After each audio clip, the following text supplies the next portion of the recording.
Welcome back to Animal Crossing New Horizons. I'm dear darling, as you see what's going on our lovely island of Fawnhollow today, where we'll be relaxing as per usual. You know the deal, I chat, you listen probably, because that's kind of, the other way round it works in the slightest.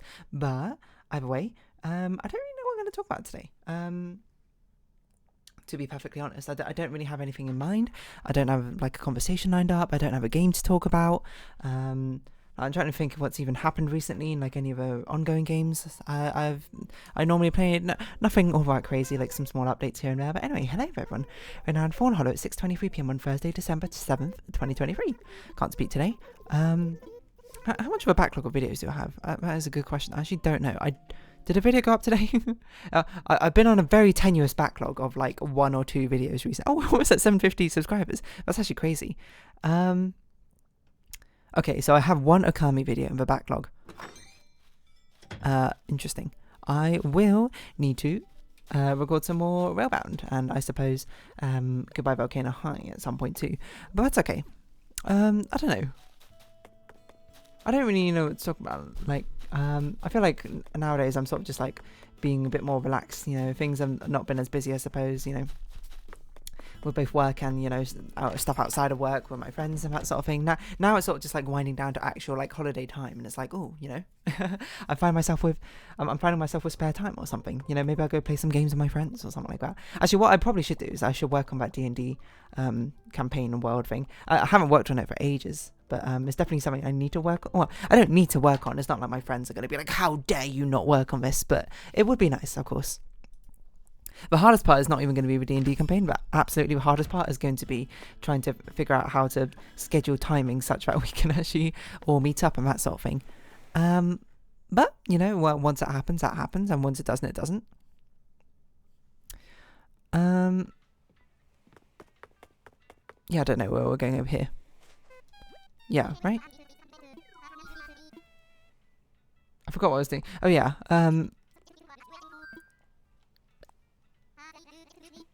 What was I going to say?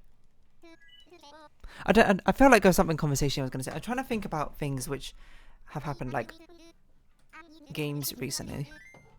I know I was talking about Them's Fighting Herds recently as well. Oh yeah, I was talking about Rivals 2 and being like, am I going to back it? I haven't backed it yet. Maybe I will. Maybe I'll forget. Actually, how long have I got if I want to back it? Rivals 2. I don't even know if it makes sense for me to back it, is the thing. It's like, I haven't even played a game. I've got 8 days. I don't know if that even makes sense. Maybe I should play Rivals 1 and see if I actually like it, and then I still want to see the game succeed. Like, don't get me wrong. It's like not backing it isn't due to malice, being like I want this game to fail or anything. It's just more like me and this game are 2 separate entities. We are like ships in the night passing by. It doesn't really make sense, but still. No, let me think. Okay, I mean a lot of people are bringing out their top 10, not top 10 necessarily, but top whatever games of the year, because we're coming up to, I suppose, the end of the year. Doing that at the start of December is interesting. I guess people aren't really predicting a game coming out in December to be like, whoa, blow our socks off. I don't know if that's happened. If there's a game that's been released like so last second, that has been like rushed into like Game Awards and things like that. Because if not, do they get like merged into like the Game Awards for next year? Like if a game came out 28th of December, let's say, it turns out it's the best game like ever made. Baldur's Gate 3 for whatever reason got released on 28th of December. It would be a terrible marketing decision, but it did, and people loved it. It's amazing. It's game of the year. Obviously you can't do it in the Game Awards because I think most of the Game Awards would be over by then. It's kind of weird that the Game Awards don't happen after the year's over, but still. What happens? Does it get merged into the next year? Because then people will be like, oh, Baldur's Gate 3 being like, 2024 game of the year doesn't make sense. It was released in 2023, December 28th, asterisk. But I don't really know. I've never really thought about this. Probably why people... I can't imagine many games... I think most games try and get released before the end of the year, like before the Christmas season, right? Because that's when it's like, oh, it's time to... People have money to spend on gifts and that sort of things and games and Christmas bonuses and all that. So there's more money, I suppose, in the ecosystem in the first place. Of course, marketing is probably like a nightmare. So I guess you kind of market it when you release like at the end of November, when you ride the wave through December. I don't really know. I don't work in the marketing industry. Don't ask me about this sort of thing. I mean, we can look at some of these top games of the year. Maybe there'll be something conversation. Nintendo cancels Nintendo Live. Oh. No, wait. There was something I was going to talk about. I can't remember what it was now. I can't remember. Anyway, we played some more Baldur's Gate yesterday, actually. Was it yesterday? Yesterday, yeah. And we actually played quite late. We actually played to about, like, midnight. Normally we stop around 9 p.m, but we actually got some really good progress, like, going. And actually playing through has made me realise that Baldur's Gate 3 might be a game I actually play by myself, like, without recording and that sort of thing. And that might sound crazy. But the thing is, playing Baldur's Gate 3 now, through no fault of my friends, of course. I love my friends, they're great. But there's obviously some deficits of playing with 4 people at the same time in this campaign, for a campaign which is not necessarily made for 4 simultaneous players. The main thing being, I'm not going to say it's not made for 4 simultaneous players, but one of the problem is we're all trying to experience this game for the first time. But it means we're all chasing different threads. In a game where you can do anything, it kind of feels like a bit restrictive to be like, okay, one person's going to be like the main character, we're going to follow around and they're going to do all the plot points and we're just going to sit there and watch. Of course you don't want that to happen. What's the point of us playing 4 games simultaneously? Well, we might as well just play by ourselves and like spectate each other or something rather than doing something like that. But the main thing is, because of that, it's a lot harder to follow the story, and for my friends as well, because they'll be like, oh, we're doing a main story, oh, someone accidentally like triggered it over here, and they're like having a conversation, but someone else is having, like, 2 people are having a conversation about a different thing at the same time, so they're not going to speak up and be like, hey, shut up, listen to this story part as well, and then at the same time, like, you're going to go do another thing, and then it's like, it's basically, you're running the story in parallel threading rather than series, which makes it very difficult to follow. So there's a lot of times where I'm just like, who is this character? And they're like, oh, this is a character, which I ran into at this point, and then blah blah blah blah blah. I'm like, oh, okay, I've literally never run into this character. I have no idea who they are, but they are important to the story nonetheless. It's things like that, which is, of course, no fault of my friends. Like, it'd be selfish of me to be like, hey, all my friends, you should wait for me to be there so I could pay attention to all the story. That's stupid. What? Obviously, I'm going to take playing with my friends over doing something like that. But it does make me, like, I actually really like the game, and it makes me want to actually experience the story properly. Because that kind of happened with Divinity, except for Divinity was a bit more linear, and when I played it with Divinity, I was basically the only one that interested. Like, my friends were interested in the lore, but they weren't willing to sit through all the dialogue and that sort of thing. So what ended up happening was my friend would go out, he'd go, like, find a battle, another friend would go around exploring and looting for things, and I would just talk to, like, every NPC in town and relay what's going on story-wise and being like, okay, here's where we go. And it worked out pretty well. Nowadays, now, my friends also want to, partake more in the story as well, and I want to do a bit of exploring and combat. At the same time, we all want to, like, dip our toes in all the that's not the phrase. Dip our toes in all the pools, or what's that? Stick your thumb in every pie. I can't. Oh, hold on. Wait, we're not returning yet because we have Nookmar missions that we actually need to do here. But it has made me actually want to play things. And I think I realised after talking about Divinity, and my experience with Divinity, and how I was surprised at myself, surprised at how, I'm not sure if annoyed is the right word, but I'm going to use the word annoyed at myself, not myself, but at the entire experience.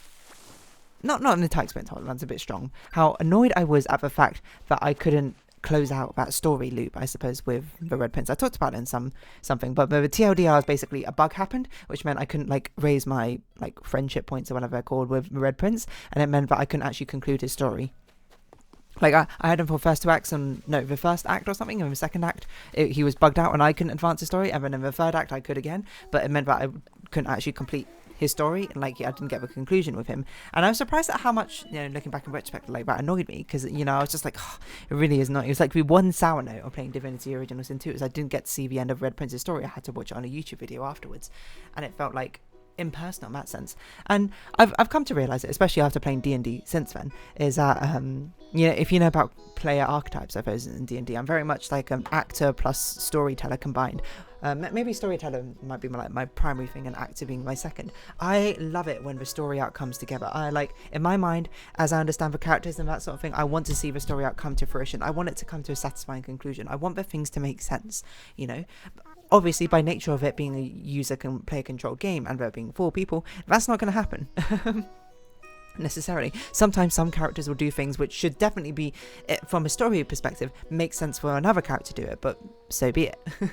That's just how it goes. That's a sacrifice you play for having a fun time with your friends. But it does I think like becoming aware of that has made me realize like, oh yeah, okay, you can have the best of both worlds, you know. I can play this game with my friends, I can have all these like first time discoveries playing with my friends and having a fun time with them, and the story's not going to be perfect, it's not going to make sense. Like even in my last session, I was saying afterwards, I was like, it's actually a bit like adult, so I'm not going to like go into details, but if you know a character in the third act in Baldur's Gate 3 who you meet, how do I say it without giving it away? They can change their appearance, shall we say, and you meet them on a bed. That'll probably be enough clues that if you know that part, you know that part. Where it made most sense, I think, for my character to do that because of like an ongoing joke, I suppose. But they were very, very adult topics in. And I'm trying to be careful about the way I say it. Flirty, shall we say that? And that kind of made sense. But then another character who was controlled by a person who was not at all interested in these relationships, I suppose, in the first place, ended up doing it just because he was the one who explored it and found it. I mentioned that time, I'd be like, I think it would have made more sense. I probably would have liked to do that scene, but not I'd like to do that scene from I'm like, yeah, like I'm like it's something which is like really motivating me in that sense. It's more of a sense that it made more sense for my character to do it, and actually made very little sense for his character to do it. And I don't blame my friend in the slightest for doing it. I probably wouldn't have even found that scene in the first place, or it would have taken forever for me to find that scene because I'm very slow at exploring. Slow and not very great at exploring. I tend to not like, I'm not a button pusher when it comes to that sort of thing. I tend to like follow the straight and narrow. But it's a thing. It's like you can have that moment because it led to a very like wild moment as we had no idea where that cutscene was entirely going. I suppose while we're playing with friends. But it also means if I play by myself afterwards, I can complete the story in the way I wanted to. You know, I'll be like, okay, you know, now I have.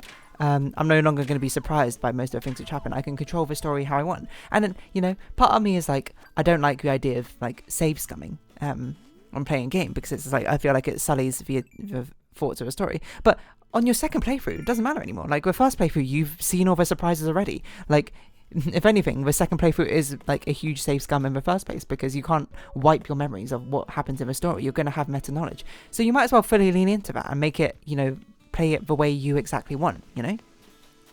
I feel like I've changed my perspective on this sort of thing. So, you know, that's always a sign of growth as a person. You know, play through once with my friends. I'm not going to experience the whole story because I can't. You know, I'm choosing to have a good time with my friends instead. And, you know, sacrifices will be made. Obviously, each of my, like, things like sharing loot and items and that sort of thing. Of course, each of us want our own character to be strong and that sort of thing. So, you know, there'll always have to be a debate over who gets what. Should I get this? Do you deserve that? Do I deserve it? Why does it matter who deserves it or not? I found it, you know, stuff like that. Obviously, we're not like on the playground like being like, hey, you don't deserve it, I like it, I want it, that sort of thing.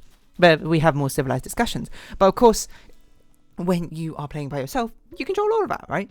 You'd be like, oh, you know, this character makes more sense to have this character makes more sense to have this, etc., etc. It's just, you know, you have more control of the thing. And since you have more control of the thing, you might as well, you know, in my case, you know, if you like story, I'm like, I want to construct the story that I want to see. So in that case, you know, I can save scum and I would reload until things happen, you know, the way I want it to. I can set myself challenges, you know. Like for an example, and I'm trying to think of a good example, but imagine there was like a quest, and there was like you had to save like these characters, but if you know, the first time you play through, half of them die or something because you have no idea what's going on. Well, that's totally fine. That's a story the first time way, and that's what's locked in my head as like the way I've experienced it the first time. But the second time through, I'm like, I want to see what's happened. I want to be these grand heroes who save everyone. Yeah, I'll reload that fight like 10 times until I can save everyone. That's kind of a point of it.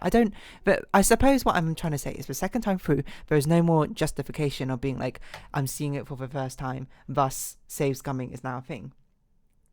Because instead it's like, I've of course already seen what's happened. I've already seen what's happened one time. I might as well make it the story I want to see, right?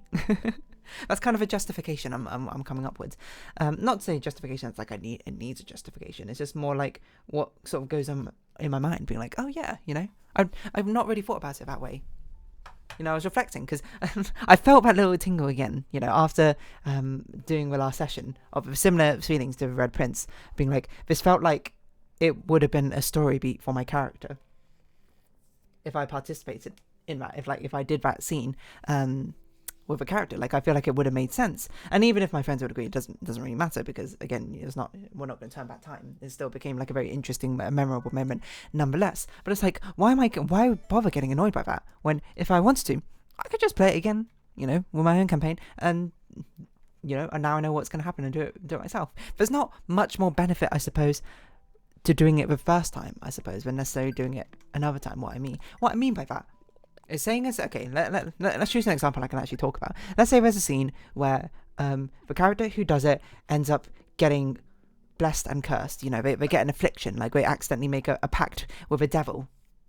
Now, how about this one? They become a vampire. And maybe when you're playing with your friends, the bright and sunny character who has nothing to do with vampires or something accidentally triggers that scene.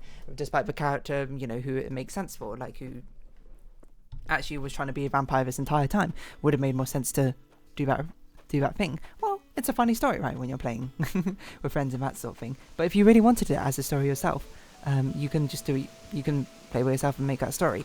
And basically, what I'm trying to say is the benefit of that scene, the benefit of discovering something for the first time only works once, which is obvious to say. But like, even if you reloaded it with your friends, even if it didn't have the outcome you wanted, then it's like, hey, it's sort of undermining the point of it in the first place. The justification that, hey, I wanted to react to this naturally, and this is what happened, no longer holds if you reload in the first place. So it's like, like, you might as well let it stick, is kind of what my point is. If your reasoning is reloading is bad because you're ruining the fact that you made that decision, or like your decision should stick if you see them for the first time, then that kind of goes out the window when you start a second Let's Play, because every single decision you've seen, not every single one, but most decisions you'll see, you've already seen, or you'll have an idea or inkling of what will happen, because you have a grander scope of scale of things, So by that logic, you no longer need to be beholden to the concept of you save scumming in general, because it no longer applies, is basically what I'm trying to say. Does that make sense? Save scumming no longer applies in a second playthrough, because you already have meta knowledge, I guess is what I'm trying to get at. And you might be like, that's obvious, duh. And I'm like, yeah, but I'm also trying to conversationally fill out 20 minutes. And that's just kind of like the best way I feel like to think about it, And although it's obvious, it's probably obvious to some people. So some things are obvious to some people, some things are not so obvious to some people. And this is one which, I never really consciously thought about, but I'm like, yeah, that makes sense. And even if things don't happen the way you want it first time, you can just pretend they did in your head, right? That's what I say all the time for things like media properties I engage with, and it's like, oh, maybe the story didn't go in the way I wanted, or like the ending isn't quite satisfactory, or like one of the character's developments like got absolutely shot because of something. There's nothing stopping you from just in your head being like, I'm gonna reject that story and just like substitute with a story that I want in my head. I'm trying to think of like Homestuck. Oh, big spoilers for Homestuck, I suppose. Spoilers for something which is a decade old. Where, where Vriska got retconned and like all her character development got undone and something. And I was just like, that's terrible. I can just retcon that in my mind. Be like, oh yeah, that didn't happen. Instead, they went back in time and, they got plans from someone else or something. I don't know. I haven't really thought this through.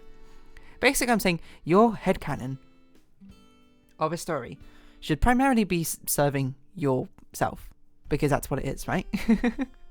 Headcanon is for you. It's the way you engage with a story. Everyone else can have different things. You can separate the canon story, the canon events of what happened, and criticize and analyze it and understand it in the context of that scope. But in your own head, the story can be whatever you want. It can be completely different. And I mean, I question the point of the story in the first place, of like relating it to that media property in the first place, if you're going to completely change up the story. But like, if something happens one way, you can just headcanon it another way. You can just pretend that's what happened, because it makes a better story that way. And you might be sitting here being like, what are you talking about? And that's fair.